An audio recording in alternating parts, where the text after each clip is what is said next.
Assalamu alaikum and welcome to a new episode of the False Positive International Series. The diplomatic relationships between Pakistan and Afghanistan have been up and down since the start. But is there a possibility for both these economically downtrodden countries to be better off by trading with each other? To look at this possibility, we look at a brief history of the relationship between Pakistan and Afghanistan. Afghanistan's landlocked geographical location has been a reason for Afghanistan's reliance on Pakistan for transit trade. Therefore, Pakistan serves as a major conduit for transit trade involving Afghanistan, which is landlocked. Pakistan has a unique relationship with Afghanistan. We share a 2.5 thousand kilometer border, are significant trading partners, and numerous cultural, religious, and ethnic connections make the two countries, as Hamid Karzai puts it, inseparable brothers. While there has been a sibling rivalry between the two countries over the years, both have been able to maintain a strong social connection, especially during testing times.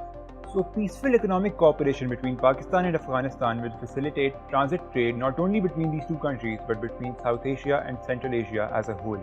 This is even expected to boost the export growth and the employment rate in both these countries. For that very purpose, Afghanistan-Pakistan Transit Trade Agreement was signed. What is the Afghanistan-Pakistan Transit Trade Agreement, or APTTA?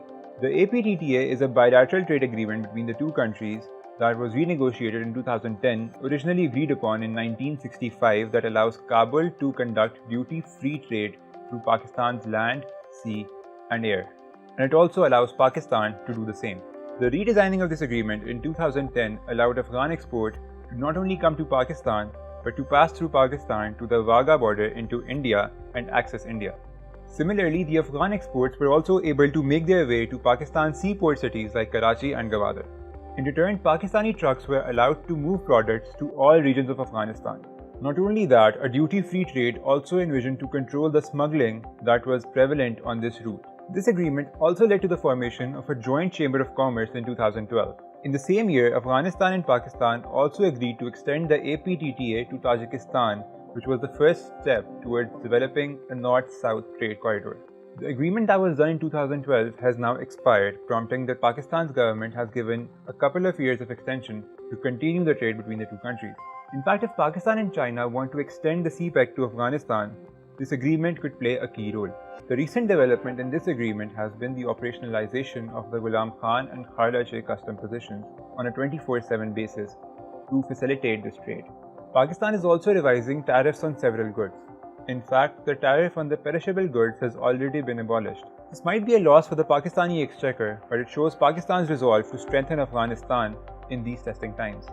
People-to-people relation is also very important to have sustainable trade relations. The government of Pakistan in this regard has announced a relaxation in the visa policy towards Afghanistan to improve the trade. For a prosperous trade relationship between Pakistan and Afghanistan, China plays a very important role. And Pakistan and China are good friends. They respect each other's sovereignty, political independence, and territorial boundaries. However, the friendship is often sabotaged by those influenced by vested interests of groups and countries that don't want to see a secure Afghanistan, a prosperous Pakistan, and a developing Asia. Recently, Tulo News of Afghanistan blamed Pakistan of stealing Afghanistan's coal. It went on to claim that Chirag Cement Factory and Lucky Cement, which was related to the Pakistan Army, were responsible for this robbing. Whereas if you dig deeper, you realize that both these companies are privately held and have no connection to the military whatsoever. In fact, the Afghan government is awarding contracts to Afghan businessmen who are hiring Afghan labor to extract this coal, which is then loaded on Afghan trucks, which then pay toll and duty taxes to the Afghan government to enter Pakistan. In the end, Pakistan pays for that coal and buys it. So when somebody sows the seed of this contention, it becomes harmful for the trade between these countries. What needs to be sowed, in fact, is fruits. Not just the fruits of friendship, but also literal fruits. Dry fruits, fresh fruits, vegetables, and good quality cotton are important agricultural products of Afghanistan which are essential for a good livelihood in Afghanistan. Pakistan is a top buyer for these products. In fact, up to 35% of these Afghan products are sold to Pakistan alone. The need of the hour for both the countries is to trust each other despite the difficult past. Pakistan, despite being a developing country and limited resources, continues to help the Afghans on their road to recovery.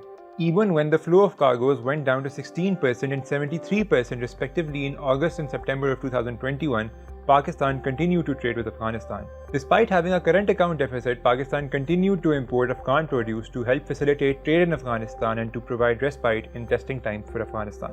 Even though long-term sustainable trade between the two countries is the only way for the countries to prosper and grow together, there are still a few questions that remain. Are both countries diplomatically ready to take this plunge to take millions out of poverty and connect South Asia and Central Asia? Will the APTTA be revived? If yes, what should be and what would be the rules and regulations under which it comes back? Please provide us with feedback in the comment section and like and subscribe to our channel. Allah Hafiz.